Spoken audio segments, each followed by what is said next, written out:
Saludos a todos, les habla el Dr. Rosal y esto es La salud no es un chiste. Bienvenidos a este primer episodio. Recuerden darle al botón de seguir en Spotify, denle a la estrellita si están escuchando esto en Anchor y suscríbanse al canal de YouTube. También pueden seguirnos en nuestras redes sociales, las cuales van a estar colgadas en la descripción de este episodio. Este podcast se escucha mejor durante alguna actividad física, por ejemplo, una caminata o en la sala haciendo unas flexiones de pecho. En el gimnasio no funciona muy bien porque tienes al entrenador al lado con demasiado entusiasmo. Dale, dale, tú puedes. Dale, una más, vamos, tú puedes, monstruo. Vamos, guerrero, dale, una más. No, vale, detente, detente, quiero vomitar. Quiero bajarme de esta montaña rusa que se llama tu intensidad. Así es muy difícil concentrarse. Una de las cosas positivas de la pandemia es que nos hizo darnos cuenta de que no necesariamente tenemos que ir a un gimnasio con todos los equipos y con entrenadores personales. Ni siquiera es necesario salir. Ojo, el poder salir ahorita es la gloria, pero mientras estuvimos en aislamiento estricto, no tuvimos opción y teníamos que dejar las excusas para no ejercitarnos. Y hablando sobre el ejercicio, quisiera compartir con ustedes las recomendaciones actuales sobre la actividad física, según la Asociación Americana del Corazón, porque muchas veces vemos en Instagram, en algunas redes sociales, a personalidades del mundo del bienestar físico como Sacha Fitness, como Richard Linares, como Michelle y Jimmy Lewin, y en vez de sentirnos inspirados a movernos, a motivarnos, sentimos que no podemos porque ellos se ven en una condición física muy avanzada y muy diferente a la nuestra. Nos decimos a nosotros mismos, no, es imposible que yo pueda hacer esto, es imposible que yo pueda verme así. Y la verdad es que no, no es imposible. Difícil tal vez, sí. Nos va a costar bastante, pero no es imposible. Lo otro a tomar en cuenta es el hecho de que estas autoridades del fitness llevan muchísimos años trabajando en llegar al punto de su condición física actual. Esto no es algo mágico, no es una cosa milagrosa como tomarse un batido, tomarse algunas pastillas. Esto requiere dedicación, esfuerzo, voluntad y disciplina. Pero ellos fueron principiantes en algún momento y estoy seguro de que sus inicios fueron bastante similares a estas pautas que quiero comentarles. Número 1. Realizar al menos 150 minutos por semana de actividad aeróbica de intensidad moderada o 75 minutos por semana de actividad aeróbica vigorosa o una combinación de ambos, preferiblemente repartidos durante la semana. Y bueno, esto puede ser a conveniencia de ustedes. Y bueno, vamos a tratar de definir más adelante sobre los niveles de intensidad que puede tener en la actividad. Cuando quiero decir actividad me refiero al ejercicio, hacer ejercicio. Número 2. Agregue actividad o ejercicio de fortalecimiento muscular de intensidad moderada a alta. A esto nos referimos como resistencia, ejercicios de resistencia o levantamiento de pesas. Esto al menos 2 días a la semana. Número 3, pasar menos tiempo sentado. Incluso la misma actividad de intensidad leve, o sea, moverse de alguna manera puede compensar en algunos de los riesgos de ser sedentario. O sea, cualquier tipo de movimiento te beneficia, no simplemente tienes que pensar en que, bueno, ya con el ejercicio, ya con la rutina, no, todo el movimiento que puedas hacer te beneficia para que dejes el sedentarismo y esto a la vez te ayuda a prevenir enfermedades cardiovasculares. Deberías caminar cada vez que puedas, cada vez que se te presente la oportunidad de desplazarte, evalúa si puedes hacerlo caminando. Y si la respuesta es sí, entonces camina.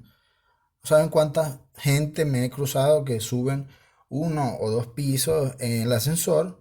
Y bueno, mira, yo puedo entender 10 pisos, que tú puedas subir 10 pisos en un ascensor, porque son 10 pisos, pero ¿en serio vas a tomar el ascensor para subir un solo piso con tus 4 extremidades completamente funcionantes? No vale, o sea, hay que tener amor propio.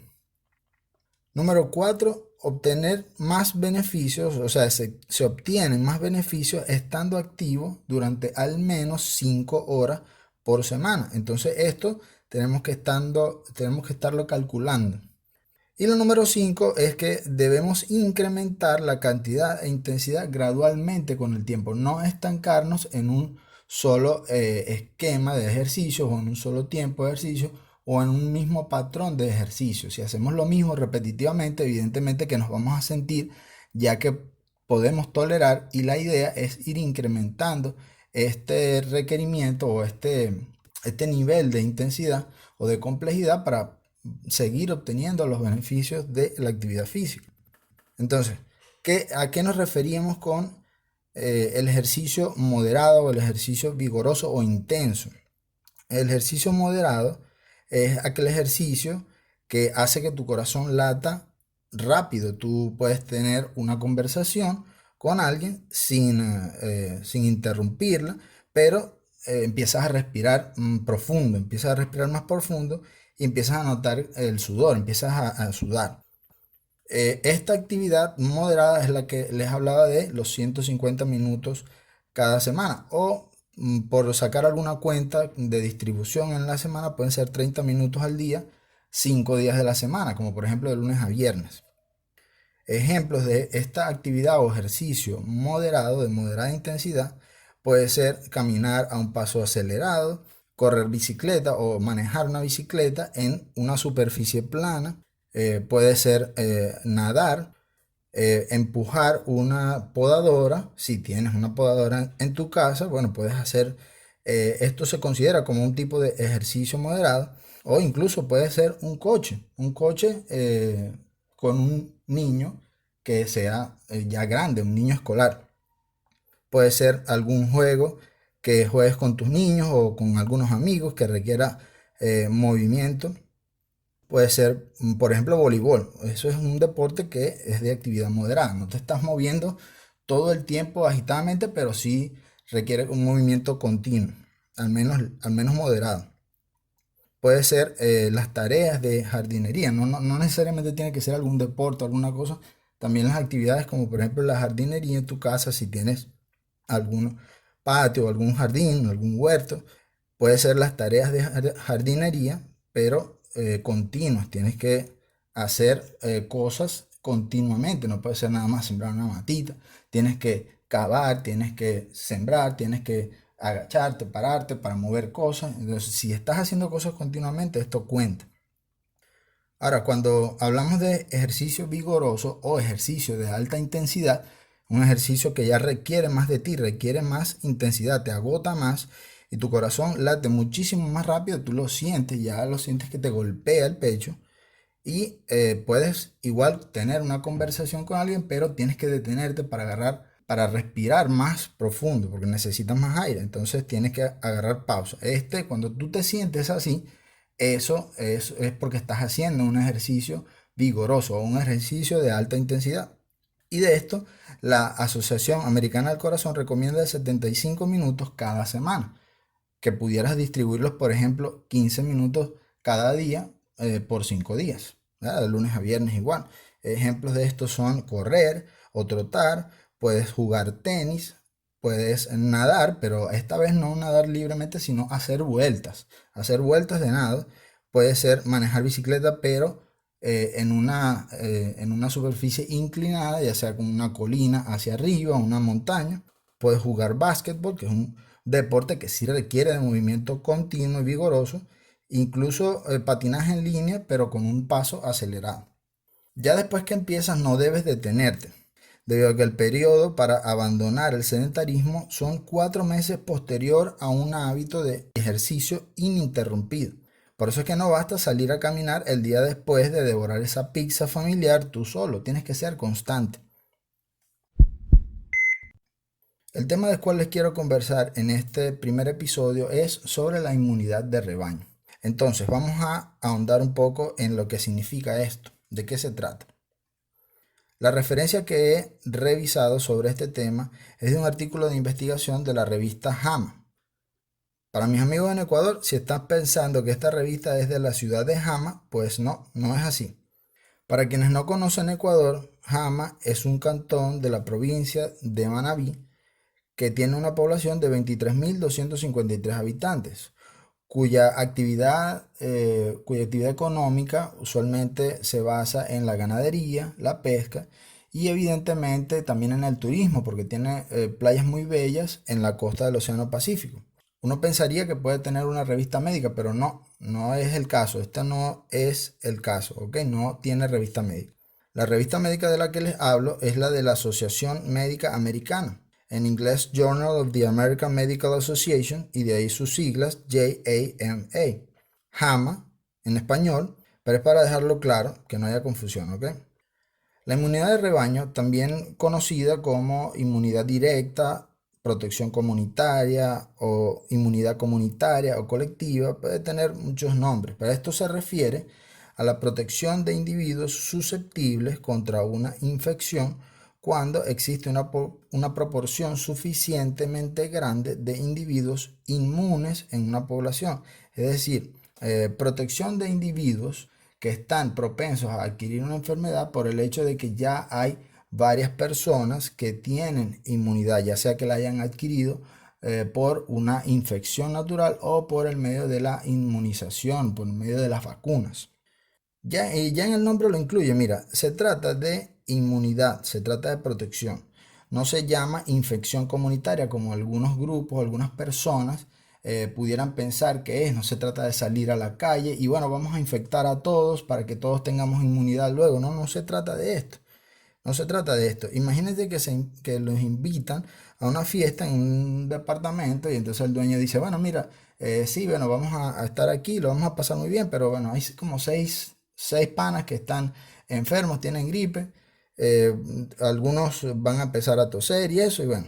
Y yo, bueno, pero, o sea, ¿qué escenario es ese? O sea, porque esas personas van a ir enfermas a un sitio, o sea, ¿de qué se trata esto? No, no, no, tranquilo, hermano, tranquilo. Queremos más bien que nos enfermen a nosotros, entonces tenemos que acercarnos a ellos para que nos tosan y nos estornuden y eso. Si a ti te plantean un escenario así, tú no vas para esa fiesta, ¿qué vas a hacer tú para allá? O sea, más, tú bloqueas a ese amigo en todas las redes sociales, lo bloqueas en el teléfono y te mueves bien lejos, donde no exista una mínima y remota posibilidad de que te encuentre. Ah, ¿por qué? Porque es una locura. Esto es una locura. Y es lo que muchos grupos y en muchas redes se informa como que si fuera algo que fuera a salvarnos de la pandemia. Y esto no es así. En realidad hay que entender de qué estamos hablando. La inmunidad colectiva, en otras palabras, es la incapacidad de los individuos infectados de propagar un brote epidémico, es decir, de generar un brote debido a la falta de contacto con un número suficiente de individuos susceptibles, ya que muchos de los individuos están inmunizados, entonces ya no se puede propagar la enfermedad y se pudiera detener un determinado brote. Proviene de la inmunidad individual que puede obtenerse mediante una infección natural, como les decía previamente, o mediante la vacunación. Este término se introdujo inicialmente hace más de un siglo. En la segunda mitad del siglo XX su uso se hizo más frecuente con la expansión de los programas de inmunizaciones y la necesidad de plantear objetivos precisos en cuanto a la cobertura de inmunización, en cuanto a la cobertura de los programas de vacunación.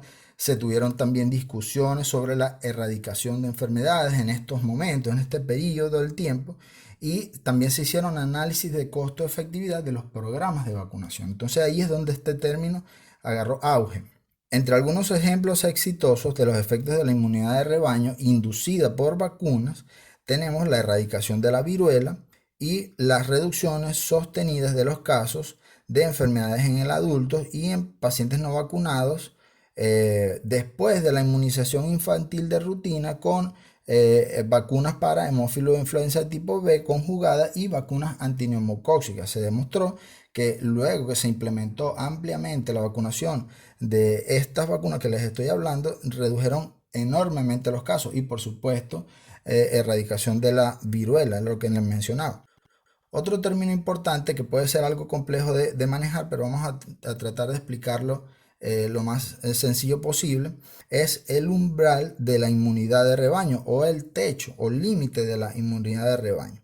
¿Qué significa esto? Esto no es más que la proporción de individuos, o sea, sería un porcentaje de individuos de una población que habiendo, habiendo adquirido la inmunidad, ya siendo ellos inmunes, ya no pueden participar en la cadena de transmisión. Es decir, ellos al estar inmunes no pueden transmitir la enfermedad.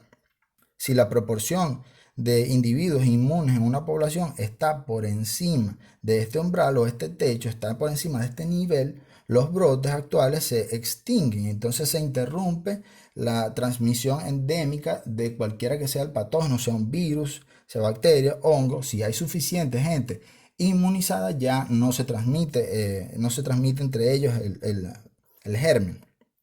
Entonces la inmunidad de rebaño ocurre cuando una porción significativa de una población se vuelve inmune a una enfermedad infecciosa, lo que limita su propagación, lo que limita la propagación de la enfermedad. Esta propagación de la enfermedad se produce cuando una parte de la población es susceptible, si está propensa a enfermarse. Entonces la inmunidad colectiva ya se produce cuando una parte importante de esta población se vuelve inmune a una enfermedad infecciosa y el riesgo de propagarse de una persona a otra disminuye. Aquellos que no son inmunes estarán indirectamente protegidos porque la propagación de la enfermedad en curso es muy pequeña. O sea, ya no se transmite con esa magnitud importante. ¿Por qué? Porque hay muchos individuos ya inmunizados y de esto se trata.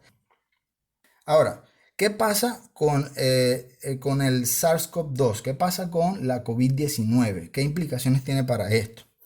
Entonces, esto es un virus que apenas estamos conociendo desde inicios de este año.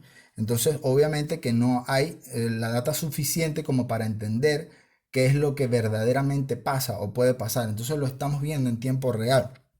Suponiendo que no existe inmunidad en la población y que todos los individuos sean igualmente susceptibles, igualmente propensos de sufrir enfermedad e igualmente tengan la misma capacidad de infectar a otros igual, entonces se esperaría que este nivel de inmunidad colectiva para el virus oscile, según las proyecciones que se han hecho, oscile entre un 50 y un 67%. Es decir, 50 y 67% de las personas tendrían que estar inmunizadas para que se detenga el brote, ¿verdad? En ausencia de cualquier intervención. Es decir, que se abandone cualquier esfuerzo para evitar esto, pero esto no es tan sencillo.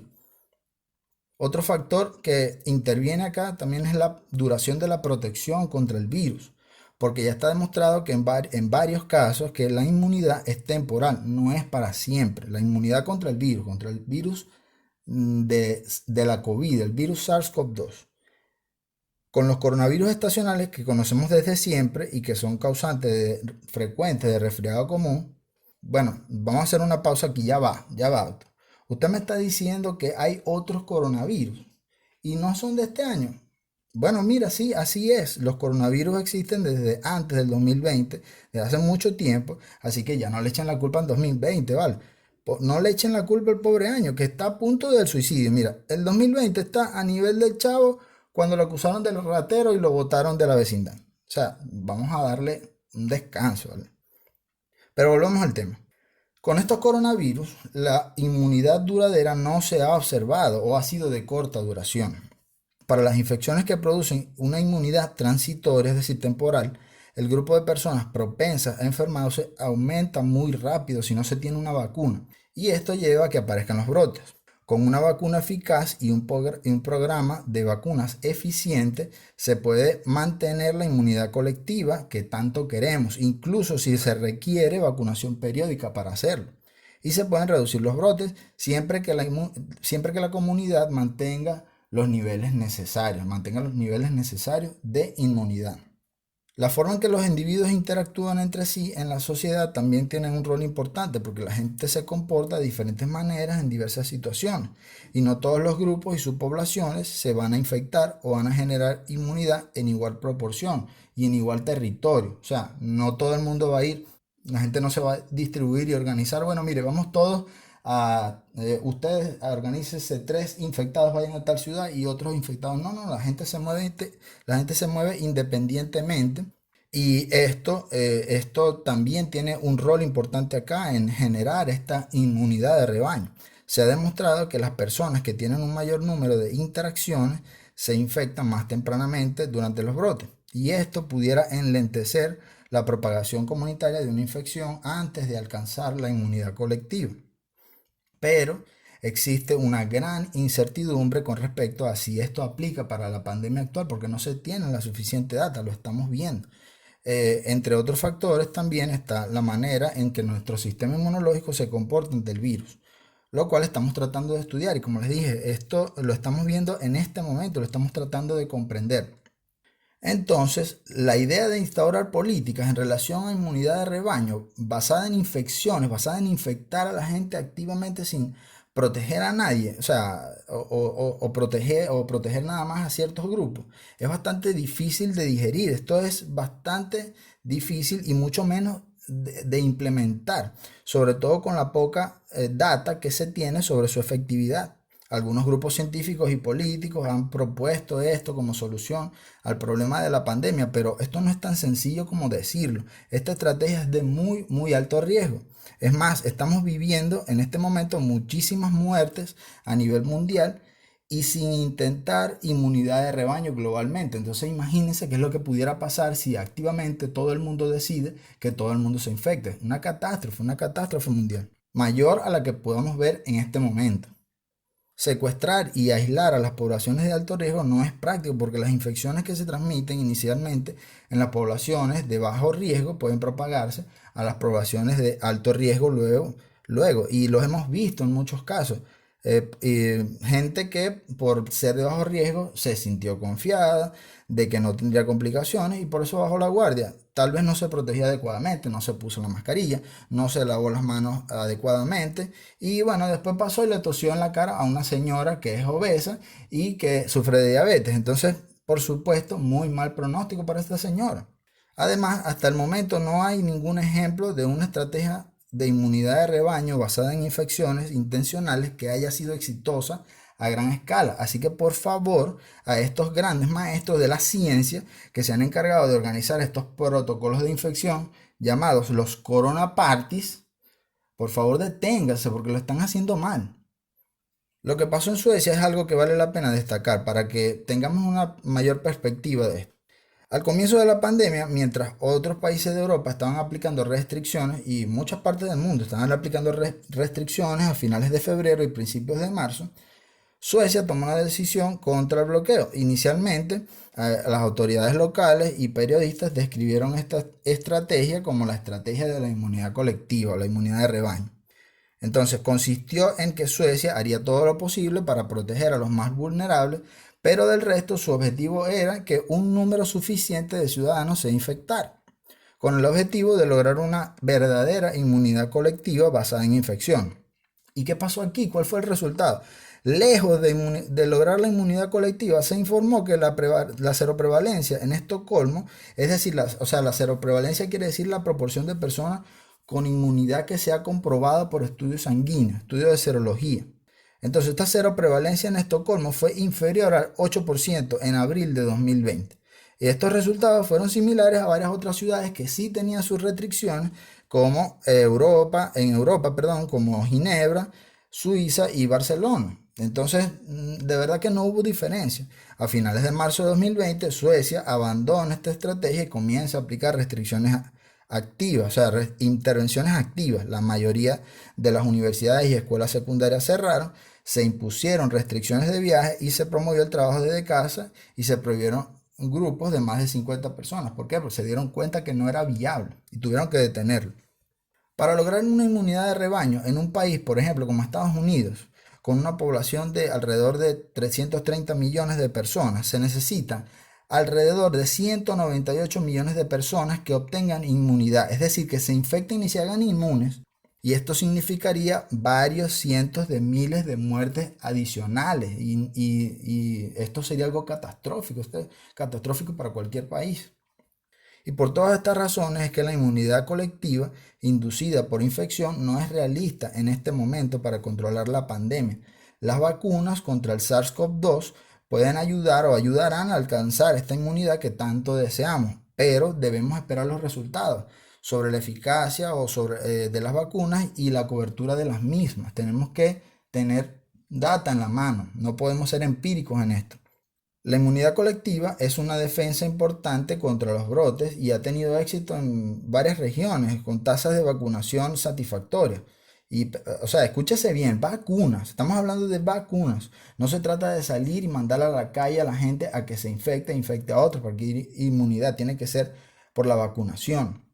Y las vacunas no solo deben ser efectivas, sino que los programas de vacunación deben ser eficientes y ampliamente adoptados para garantizar que aquellos que no puedan ser protegidos directamente sean protegidos indirectamente. Y esto es algo con lo que desafortunadamente no cuentan algunas regiones del mundo, sobre todo en países de bajos recursos y en vías de desarrollo. Entonces imagínense, si no se ha podido lograr totalmente con algunas enfermedades que ya tienen años, que ya tenemos años estudiando y años tratando de erradicar mediante la inmunización con vacunas, imagínense una pandemia global por un virus que conocemos hace pocos meses.